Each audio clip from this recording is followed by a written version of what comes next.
ಎರಡು ಕಮ್ಯುನಿಟಿಗಳು, ಒಂದು ಒಕ್ಕಲಿಗರು, ಇನ್ನೊಂದು ನಮ್ಮ ಲಿಂಗಾಯತರು. ಇವರು ವಿಶ್ವಾಸ ಗಳಿಸುವಂಥ ಕೆಲಸವನ್ನು ಡಿ ಕೆ ಶಿವಕುಮಾರ್ ಅವರು ಮಾಡ್ತಾ ಇದ್ದಾರೆ.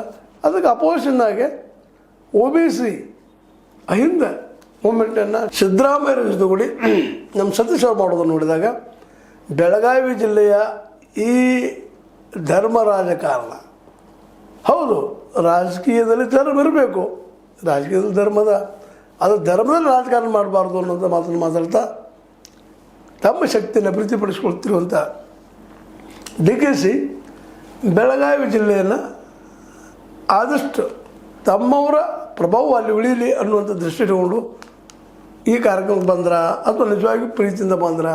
ಆದರೆ ಇಲ್ಲಿ ನಾವು ಗಮನಿಸಬೇಕಾಯಿತು, ಅವರು ಸಹ ಧಾರ್ಮಿಕ ನಂಬಿಕೆಗಳು ಉಳ್ಳಂಥವರಾಗಿದ್ದಾರೆ.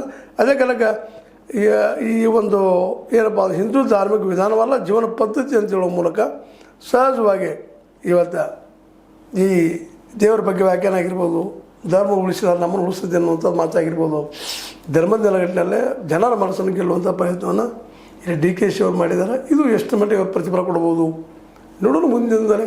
ಆದರೆ ಯಡೂರದಲ್ಲಿ ನಡೆದಂಥ ಈ ಒಂದು ಕಾರ್ಯಕ್ರಮ, ಅದರಲ್ಲೂ ಮುಖ್ಯವಾಗಿ ಲಿಂಗಾಯತ ಧರ್ಮೋತ್ಥಾನ ಸಮ್ಮೇಳನದಲ್ಲಿ ಭಾಳಷ್ಟು ಜನ ಈ ಭಾಗದ ಏನಪ್ಪ ಅಂತ ಸದಸ್ಯರು, ಅದರಲ್ಲೂ ಮುಖ್ಯವಾಗಿ ಕೈಗಾರಿಕಾ ಸಚಿವ MB ಪಾಟೀಲರು, ಬೃಹತ್ ಮತ್ತು ಮಧ್ಯಮ ಕೈಗಾರಿಕೆದ್ದು, ಜೊತೆಗೆ ನಮ್ಮ ಮಲ್ಲಿಕಾರ್ಜುನ ವಿಶ್ವರಾಧ್ಯ ಶಿವಾಚಾರ್ಯ ಸ್ವಾಮೀಜಿ ಸಾನ್ನಿಧ್ಯ ವಹಿಸಿದ್ರು.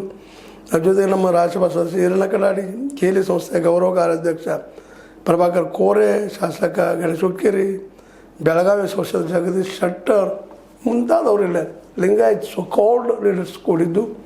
ಇದು ಮುಂಬರುವ ದಿನಗಳಲ್ಲಿ ರಾಜಕೀಯ ಸಾಗಬಹುದು, ಏನಾಗಬಹುದು ಎಂಬುದು ದಿಕ್ಸೂಚನ ಅಂತ ಹೇಳ್ತಾ, ಇದು ನಿಮ್ಮ ಲೈಕ್ ಆಗ್ಬೋದು. ಲೈಕ್ ಮಾಡಿ, ಶೇರ್ ಮಾಡಿ, ಕಾಮೆಂಟ್ ಮಾಡಿರಿ. ಜೊತೆಗೆ ಸಬ್ಸ್ಕ್ರೈಬ್ ಮಾಡಿ. S16 ನ್ಯೂಸ್ ಅರ್ಥ ದೇಶ ಥರ ಇದು ಸತ್ಯದ ಕೈಗೊಂಡು ವಂದನೆಗಳು.